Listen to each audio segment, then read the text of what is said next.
Thank you for watching Rider Nation Station's presentation of Third and Long, brought to you by these following fine sponsors: Buffalo Wild Wings, Miller's Funeral Home, Eagles Lodge 767, Rabel's Auto Service, Plus One Professionals, All Glaze Equipment Rental, Midway Trailers, American Legion Post 323, Albert Sporting Goods, Family Audiology, Speckman Automotive, Kogi Plumbing and Heating, Spees Chiropractic, Varsity Lanes, Minster Bank, VFW Post 9289, and Gwinneri Pizzeria.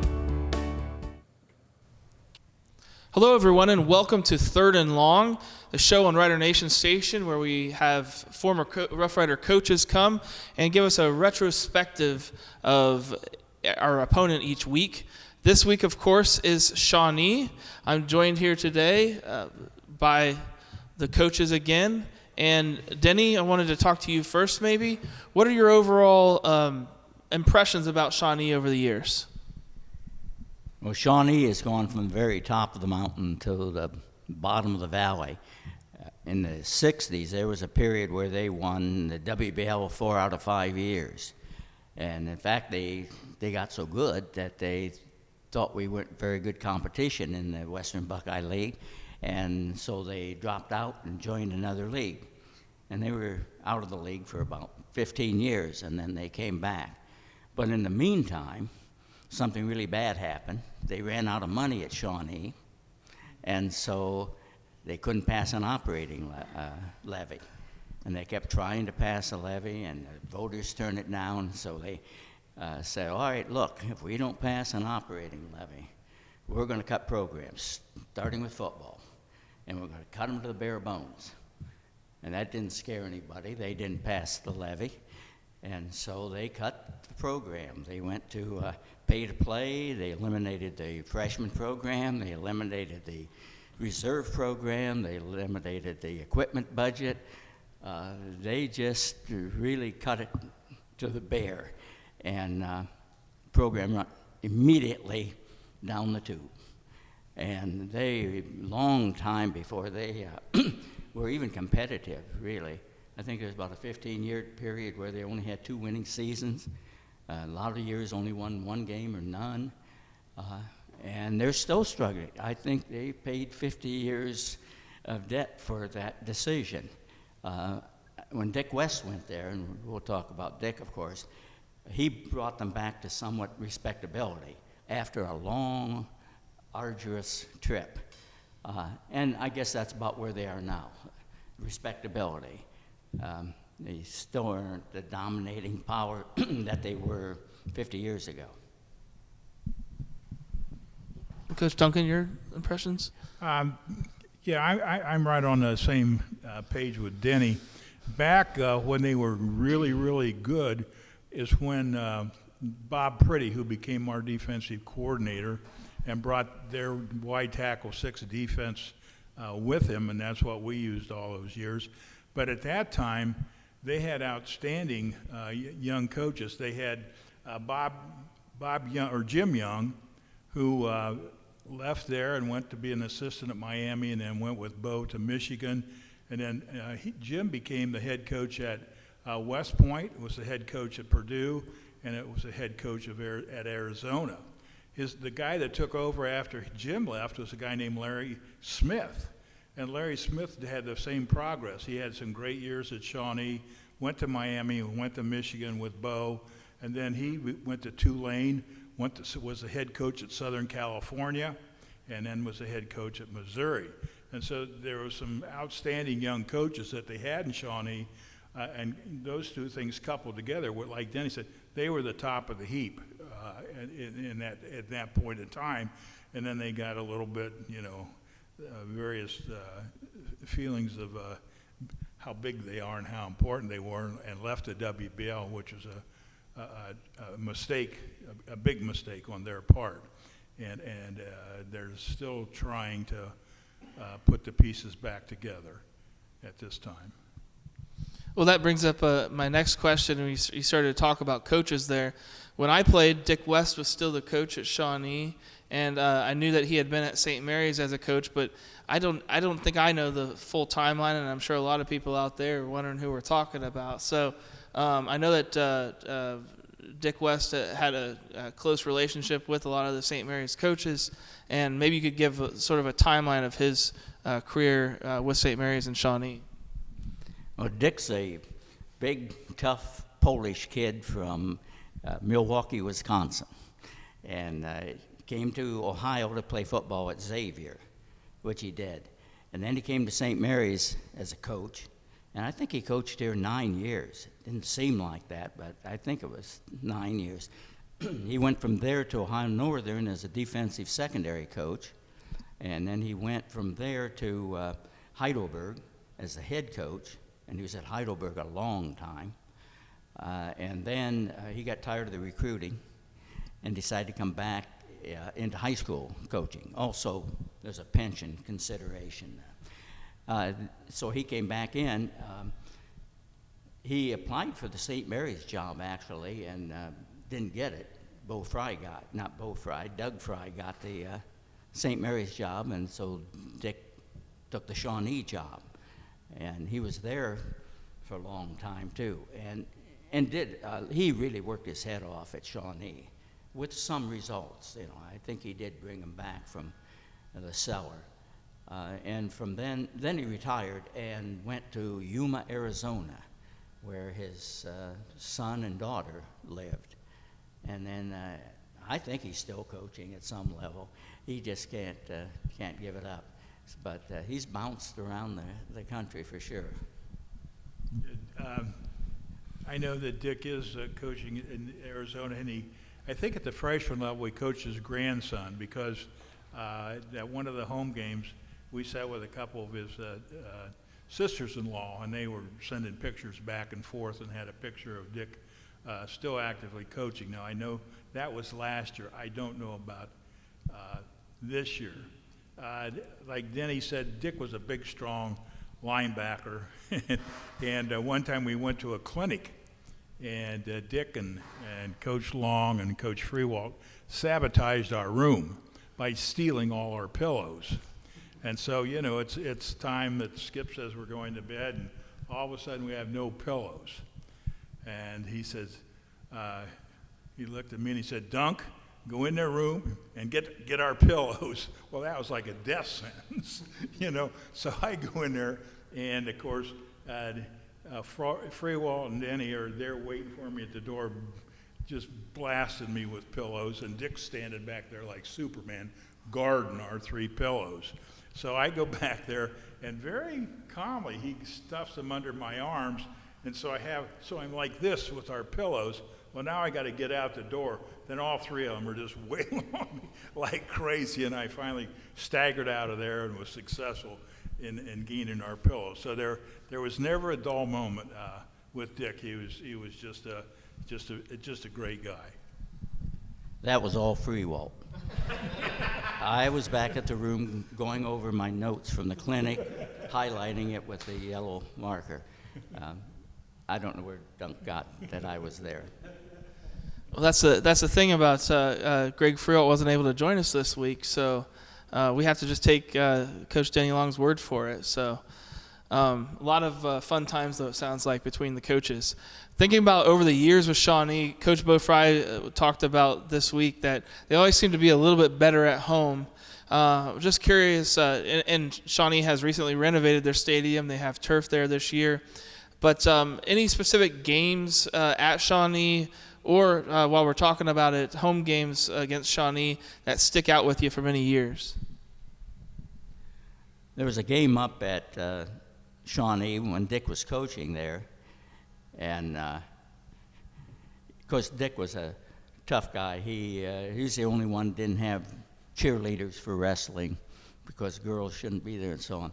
At any rate, he beat us one year there, 7-6, and the winning extra point was kicked by a girl. Not only that, but the girl had broken her arm and had a pink cast on. And so we had to take a defeat from a one-armed girl. And I never let Dick forget that, Yeah, that was 2004, and some of us haven't forgotten it either, so thanks for reminding us. But no, that was our one loss that year that we ended up state runners-up. Our one regular season loss was against Shawnee that year, 7-6, and the extra point kicker was a girl. And the question would be, how could we lose then? And the answer is 4 fumbles. Yeah. We lost 4 fumbles. So you can lose to a pretty bad team if you beat yourself. Yeah, I think we had 300 to 400 yards, but unfortunately had 4 or 5 fumbles and lost 4 of them, I think, and it was a rough night.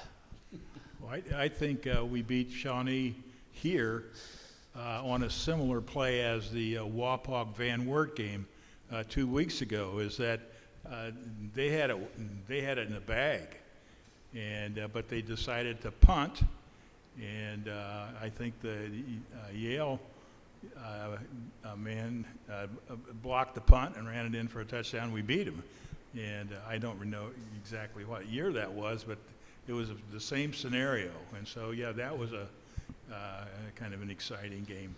I can speak to that a little bit. That was actually my junior year. So that was 2003, 2004 football year. And I think it was Nick Yale blocking the punt and recovered by Andy Mays in the end zone. And, yeah, there was, I think, 2 seconds on the clock. And a lot of people thought, why are they punting the ball here? They don't need to take the risk. They could snap it and just run backwards a couple seconds and the game would be over. And they took the risk, and we were able to block it and recover it in the end zone, which was really amazing. And that year had that as well as the 42-yard field goal at Salina. I think that might have been back-to-back weeks. So quite the cardiac kids that year as a junior year of football, as I remember.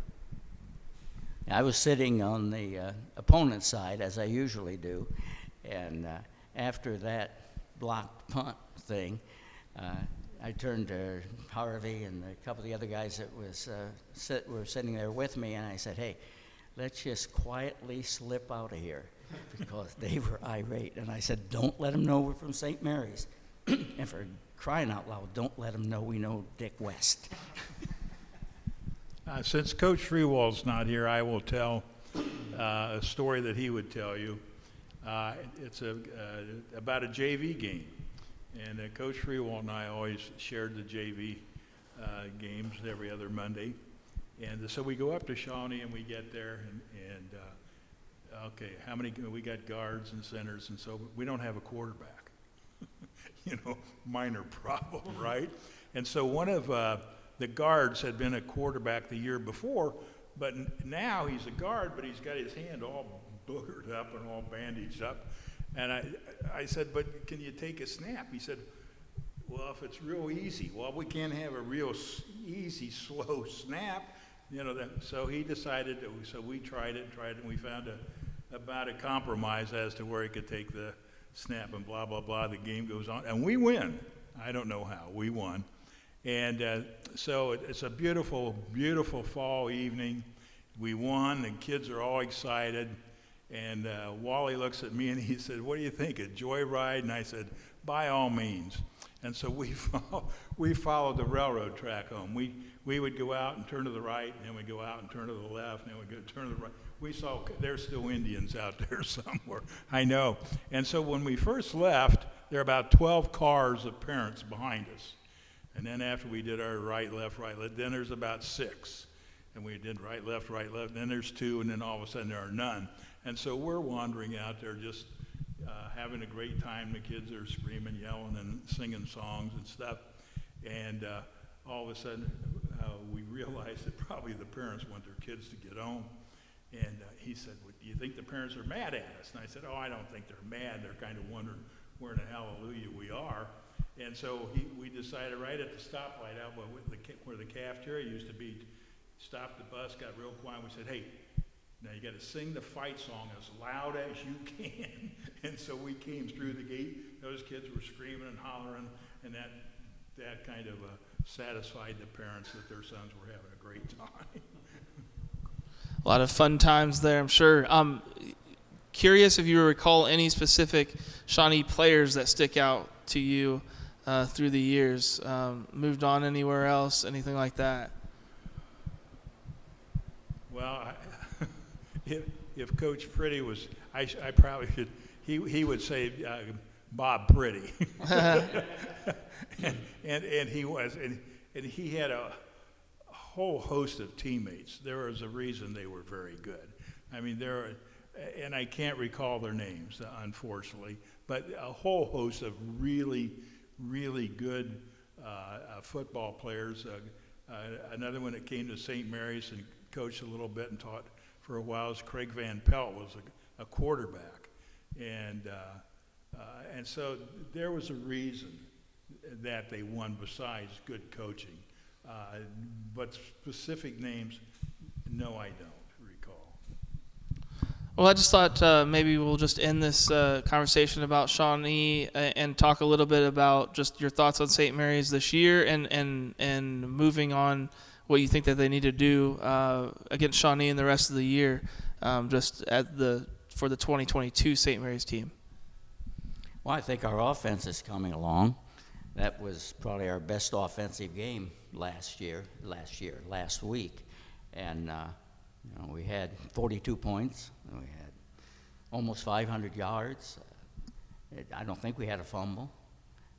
The passing could use a little work. But then you get in desperate situations and you end up just throwing it up, and the pass protection has to improve. But no, I think offensively we're in pretty good shape.